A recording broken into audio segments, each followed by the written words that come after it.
pessoal, hoje a gente vai começar a falar sobre os processos de eletrização. Antes de entrar nessa parte do processo de eletrização, a gente vai ver alguns detalhes aqui dos condutores e isolantes. Então, o que seriam condutores e isolantes? Eu vou recordar com vocês aqui a ideia dos processos que causam desequilíbrio no átomo, né? Então, vamos recordar aqui, ó, quando você tem um elétron que sai de um átomo para o outro, né? Esse processo que de alguma forma desequilibra o átomo a gente chama de eletrização. E ele provoca um desequilíbrio, né? Um átomo fica com carga a mais, o outro com carga a menos. E o processo que tende a fazer esse átomo voltar ao equilíbrio pode ocorrer através de uma descarga elétrica, né? Então ele volta ao equilíbrio.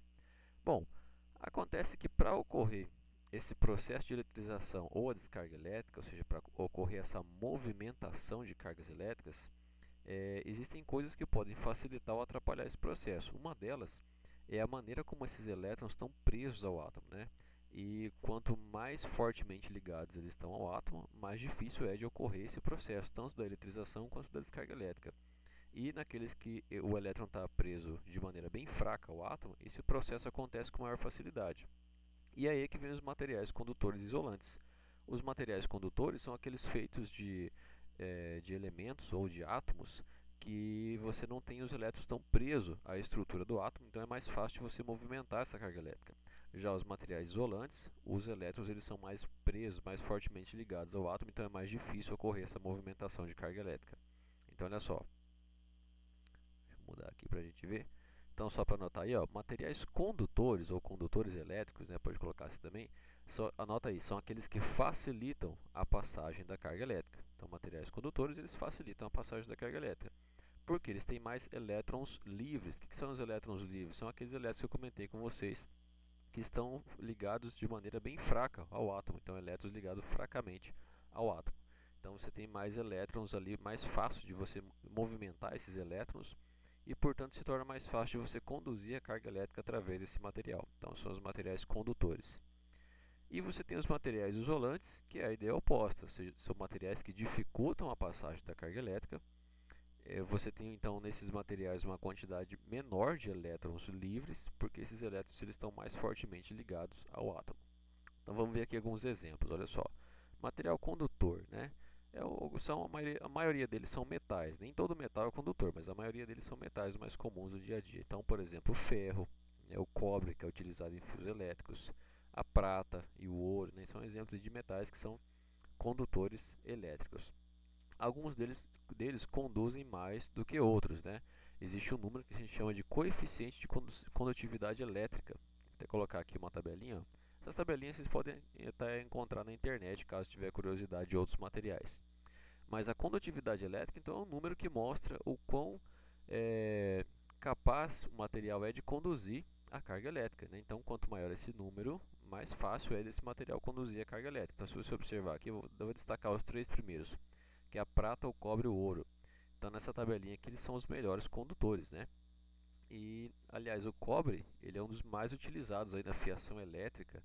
Por quê? Porque além dele ser um bom condutor, como a gente está vendo aqui, é um dos que melhor conduz a carga elétrica, o cobre ele é mais barato do que a prata e o ouro, né? Então é mais fácil de você fazer uma grande fiação utilizando o cobre do que com prata ou ouro, que são metais mais caros. E o ouro, se você observar aqui, ele está em terceiro lugar, né, com 4,3 de condutividade elétrica, mas mesmo ele tendo uma condutividade elétrica um pouquinho menor do que o cobre e a prata, ele ainda é utilizado em alguns materiais, como por exemplo cabos de fiação de som. Alguns cabos bem caros aí são revestidos com ouro, ali, os plugs onde você encaixa, eles são revestidos com ouro. Não por conta da condutividade, mas o ouro ele tem uma dificuldade de enferrujar. E para aparelhagem de som, isso é um problema, porque você começa a surgir pequenos pontinhos de ferrugem, é onde você escuta aquele ruído quando você vai conectar ou desconectar o cabo. Então já o cabo revestido com ouro, ele não tem esse problema, né? Ele evita de ter esse problema. Ele é óbvio um cabo um pouco mais caro, mas o ouro ele serve então não para melhorar a condutividade desses cabos, mas sim para evitar esse processo de ferrugem. Bom, e a prata então, que seria o que mais conduz eletricidade, mas como eu falei, é o mais caro. Então, só para gravar então, a condutividade elétrica é um número que representa a facilidade desse material conduzir eletricidade.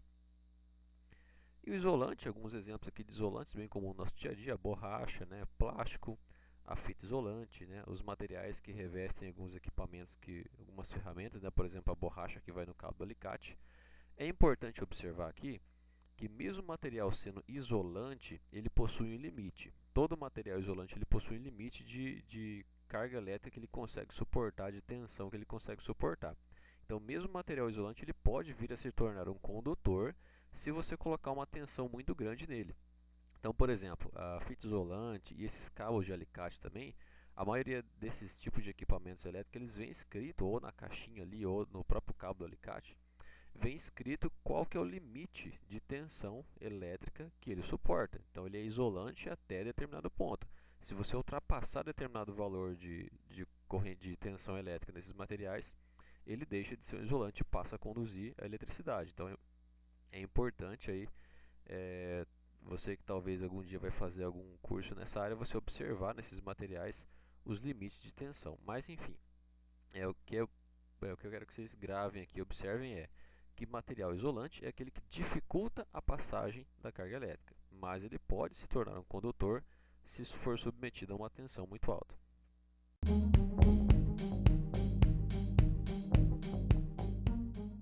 E agora vamos lá, vamos conhecer então os processos de eletrização. Lembrando que eletrização é aquele processo que causa algum desequilíbrio no átomo, deixando esses átomos instáveis, né? Ocorrendo então no material, como de uma forma total, ocorre uma espécie de carregamento elétrico, né? Então o material passa a ter carga elétrica. Então vamos lá.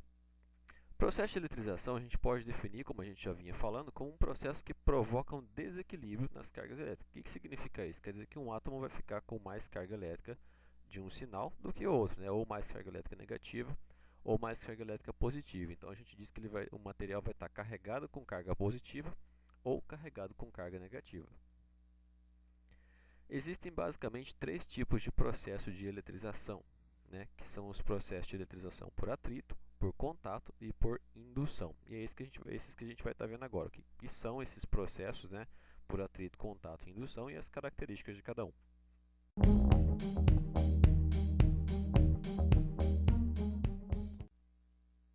Então vamos começar aqui, eletrização por atrito.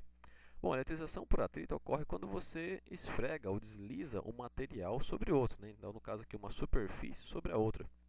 Então, toda vez que você desliza um material sobre outro ou esfrega um material sobre outro, dependendo das características desse material, vai ocorrer a tendência de um ganhar e o outro perder elétron. Então, vai ocorrer a tendência de eles ficarem carregados eletricamente. Então, esse processo ele arranca elétrons. Então, um material vai arrancar elétron do outro.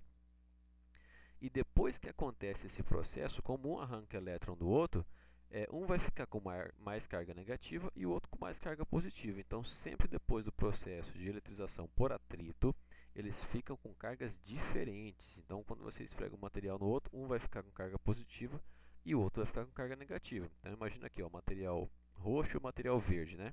Esfregando um no outro, um vai arrancar elétron do outro. Então, um vai ficar com carga positiva e o outro vai ficar com carga negativa. Então, eles vão passar a estar carregados eletricamente, um com carga positiva e o outro com carga negativa. Bom, aonde que isso acontece muito, né?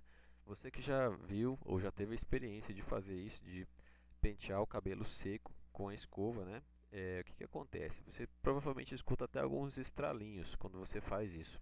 E o cabelo fica, como o nome às vezes popular fala, o cabelo fica armado.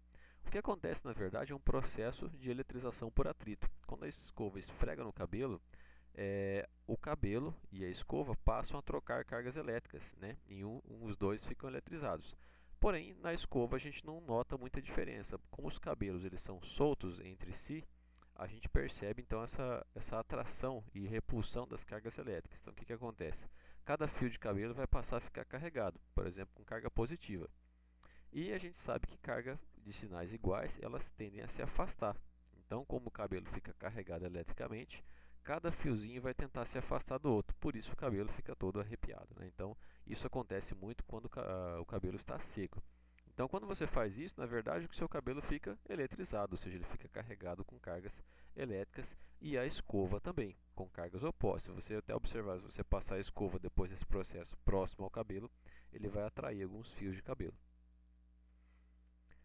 Esse processo de atrito, ele ocorre também com o ar. O ar seco, principalmente o ar seco, ele pode ocorrer esse processo de atritar com o material e ele arrancar elétrons. Isso acontece principalmente em épocas onde o ar é muito seco. Aqui na nossa região, por exemplo, na época de inverno, né, aqui na região centro-oeste, o ar normalmente tende a ser muito seco, então esses fenômenos acontecem com mais frequência.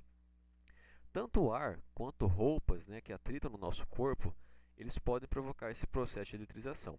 E é por isso que algumas vezes a gente toma choque ao encostar na maçaneta de porta ou encostar em outras pessoas. Por quê? O nosso corpo fica constantemente sendo atritado ou pelo ar ou pelas roupas. E como o ar é seco, né, e às vezes a gente está de calçado fechado, que é um isolante, essas cargas ficam acumuladas no nosso corpo. E daí quando você encosta em alguma coisa, ocorre então a descarga elétrica para fazer com que as cargas entrem em equilíbrio. Então essa descarga elétrica ela ocorre por quê? Por conta do atrito, né, da eletrização por atrito que ocorre com o ar ou com a própria roupa do nosso corpo quando o clima está muito seco. Essa eletrização com o ar, ela acontece também em veículos, mas existe um veículo onde essa eletrização pode ter um problema muito sério, que são os veículos que transportam combustível.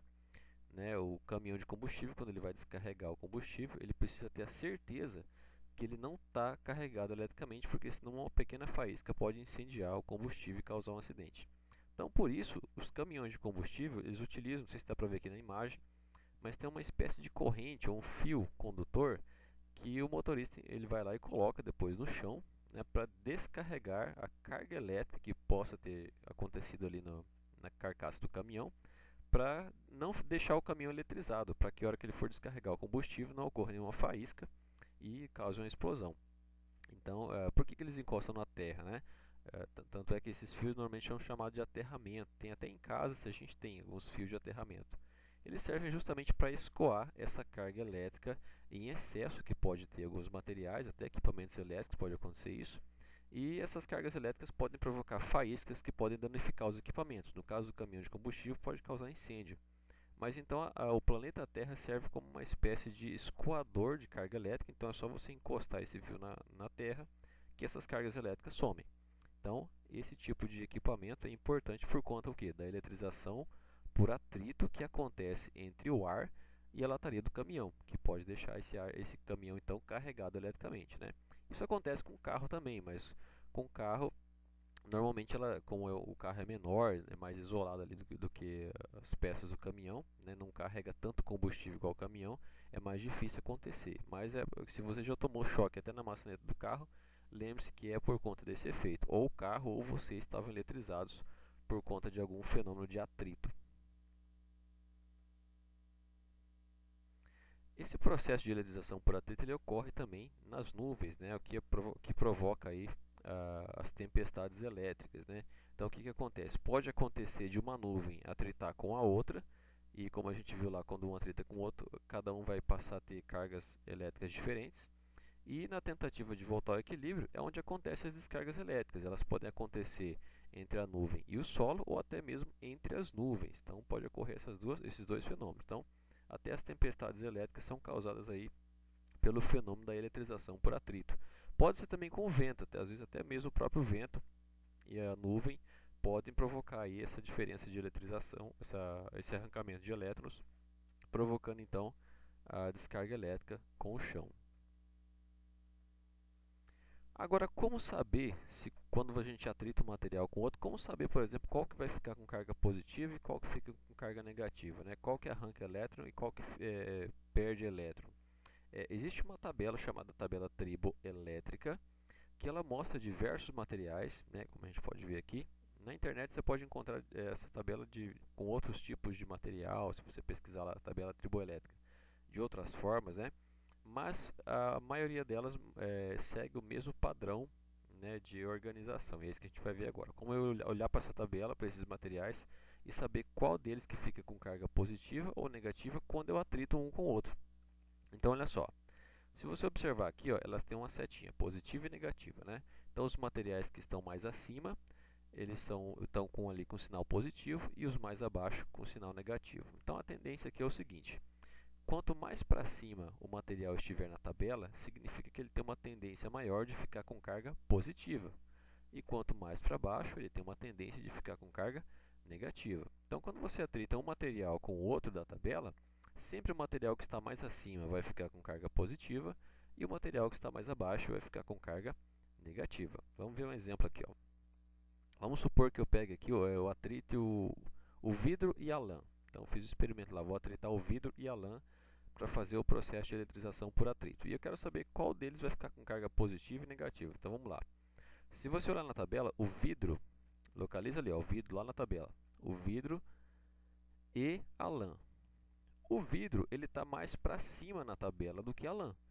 Então, significa que, como ele está mais para cima, o vidro vai ficar com carga positiva. Essa é a ideia. Quanto mais para cima o nomezinho estiver na tabela, o que o nome estiver mais para cima fica com carga positiva. Então, no caso ali, o vidro, ele está mais para cima do que a lã na tabela.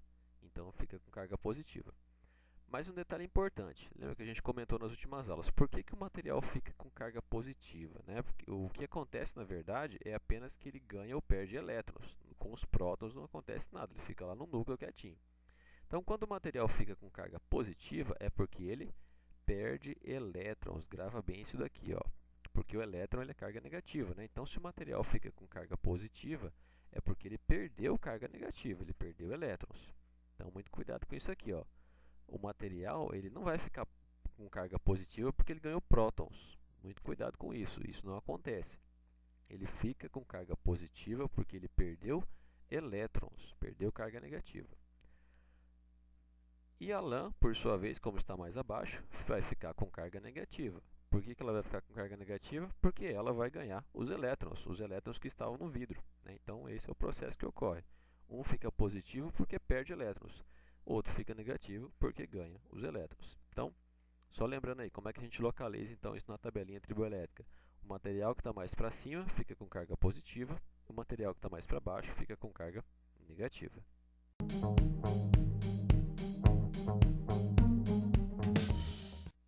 Agora, a eletrização por contato.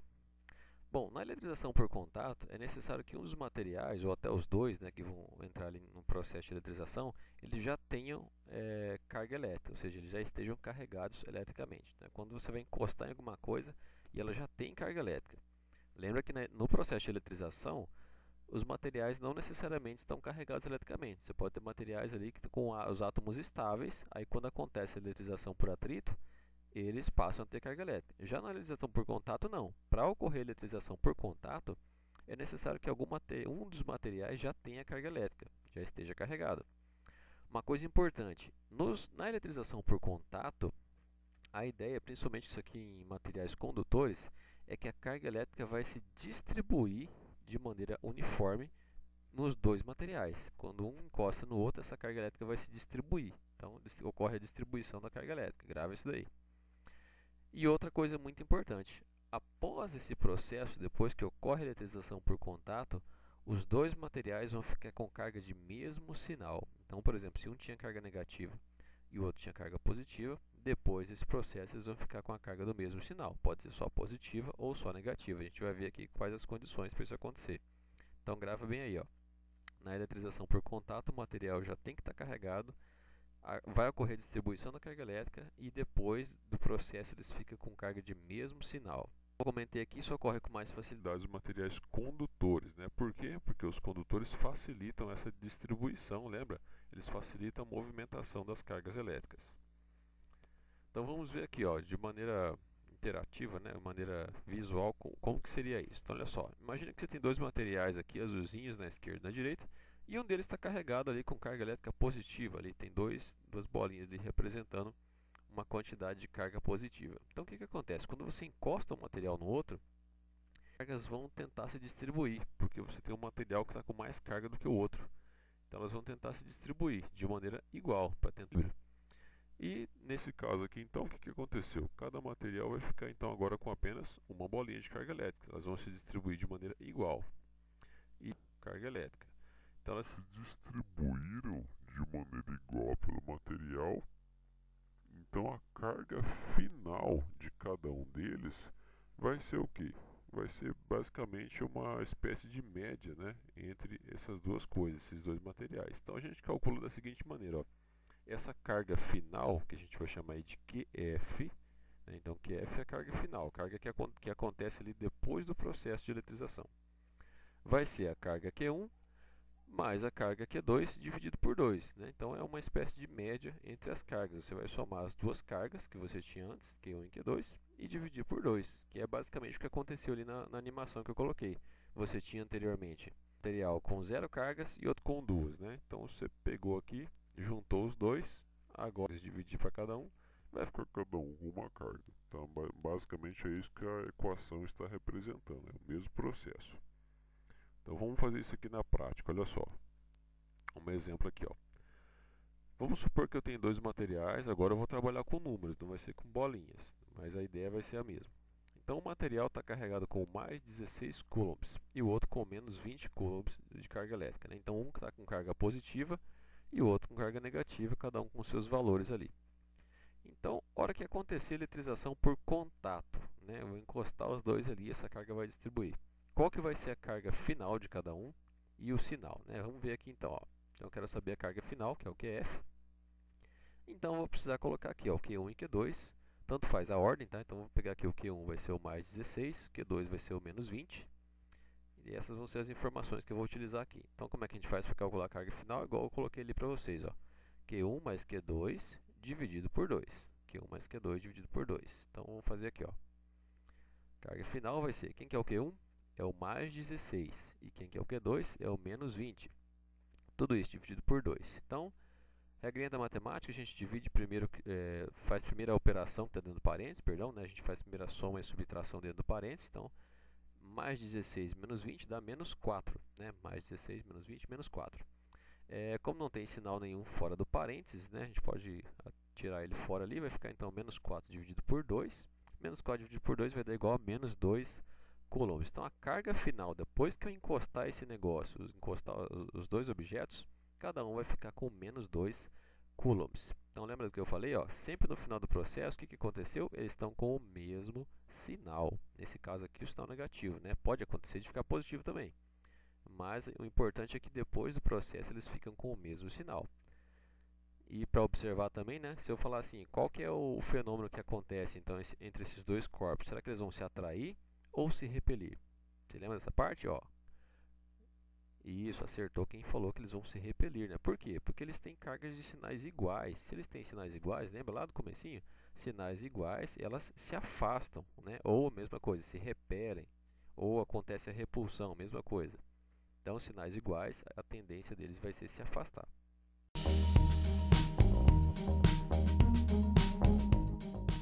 E por último, então, a eletrização por indução. Na eletrização por indução, um material não encosta no outro, né? Ele apenas se aproxima. Então, a eletrização por indução é quando você aproxima um material que já está carregado de outro material. O que pode acontecer? Primeira coisa, vai acontecer a atração ou a repulsão das cargas elétricas. Por quê? Como ambos os materiais possuem cargas elétricas, as cargas elétricas de um material que são positivas vão ser atraídas pelas cargas negativas do outro. Então pode acontecer aí a atração elétrica de um material pelo outro. Você pode passar esse material carregado eletricamente e ele pode atrair o outro material que esteja neutro, porque ele está atraindo, na verdade, as cargas elétricas opostas do outro material, né? Aquele esquema que eu falei para vocês da escova de cabelo que você passa no cabelo, quando ela fica eletrizada, se você passar essa escova perto de alguns pedacinhos de papel picado bem pequenininho, você vai perceber que ela consegue atrair esses pedacinhos de papel, através então desse processo aí de indução e atração. Mas pode acontecer também em materiais condutores que as cargas elas podem se reorganizar dentro do próprio material. Então, quando o material é um material condutor, ele facilita essa movimentação de carga, então você vai ter um material que vai estar com essa carga reorganizada. O que significa? Que as cargas positivas e negativas vão estar agrupadas em cantos específicos do material, sem que ocorra a atração do material. A gente vai ver aqui nas figurinhas, olha só. Então ele pode ser usado também para detectar a presença de carga elétrica. A gente vai ver mais para frente um experimento bem legal, que é o experimento do eletroscópio, que é um aparelho que a gente usa para detectar se o material está ou não carregado eletricamente. E esse aparelho ele funciona utilizando o processo de indução elétrica, onde as cargas elétricas vão ser atraídas para um lado e a gente vai ver depois como é que esse negócio funciona. Mas lembra que o eletroscópio funciona então através da indução e ele serve para detectar a presença de carga elétrica. Então vamos lá, ó. Vamos no visual aqui. Ó. Então imagina que eu vou aproximar aqui esse material verde que está carregado com carga positiva desse material roxo, onde as cargas estão aí todas misturadas, né? O positivo e o negativo estão todas misturadas de maneira a manter o equilíbrio do material. Então quando eu aproximo aqui, ó, o que vai acontecer, né? Lembra, as cargas positivas atraem as cargas negativas. Então as cargas negativas vão se aproximar aqui do material verde e as cargas positivas vão tender a se afastar. Então note que agora esse material roxo ele ficou com as cargas organizadas, cada uma de um lado, ou seja, negativa só para um lado, positiva só para o outro lado. Se você cortar esse material no meio, você vai ter um pedaço carregado só com carga negativa e outro pedaço carregado só com carga positiva. Fica bem legal, né? Se você cortar ele depois desse processo de indução, você tem dois materiais, cada um carregado com carga diferente. Fica bem legal esse processo aí. Então, basicamente é isso que acontece no processo de indução. Você aproxima o material do outro e vai ocorrer então essa atração ou repulsão das cargas elétricas. Pode ocorrer a atração de um material para o outro, mas no caso de um material condutor pode acontecer isso que a gente viu aqui, ó, a reorganização das cargas elétricas, né? Uma vai para um lado, a outra vai para o outro. Vamos ver um exemplo aqui. Ó. Vamos supor que eu aproxime um material, esse material redondo, carregado com carga positiva, de um material condutor, que é o retângulo também azulzinho ali. Então, aproximei esse material desse retângulo azul. E depois eu peguei e cortei esse retângulo no meio, igual a gente viu ali. Ó. Então, esse retângulo, depois do processo de indução, eu peguei e cortei ele no meio, ele se transformou aí no material A e no material B. Então, olha só as perguntas que eu posso fazer aqui. Ó. Qual o sinal da carga de A? Então, esse pedacinho A, ele ficou com carga elétrica de qual sinal? Se a gente lembrar ali das figurinhas que a gente viu, né, quando a gente aproxima o material de carga positiva, ele vai atrair as cargas negativas. E esse pedaço A é o que está mais próximo, né, do material de carga positiva. Então, depois que eu cortei ali o material, vai ficar carga negativa no A e carga positiva no B. Portanto, a carga negativa fica no material A. E em consequência, né, qual que é o sinal da carga de B? O sinal da carga de B vai ser a positiva, porque ele vai tender a se afastar daquele material que está carregado. Outra pergunta que eu posso fazer, entre A e B ocorre atração ou repulsão? Então, olha só, como A ficou com carga positiva e B com carga negativa, vai ocorrer então a atração. Né? A atração ocorre entre cargas de sinais opostos. Então, essa parte da indução ela é bem tranquilinha, assim, bem teórica mesmo. Então, é só você identificar onde que vai estar a carga do material e quem vai atrair quem, se vai ser positivo, negativo, enfim, analisar aí a atração ou repulsão.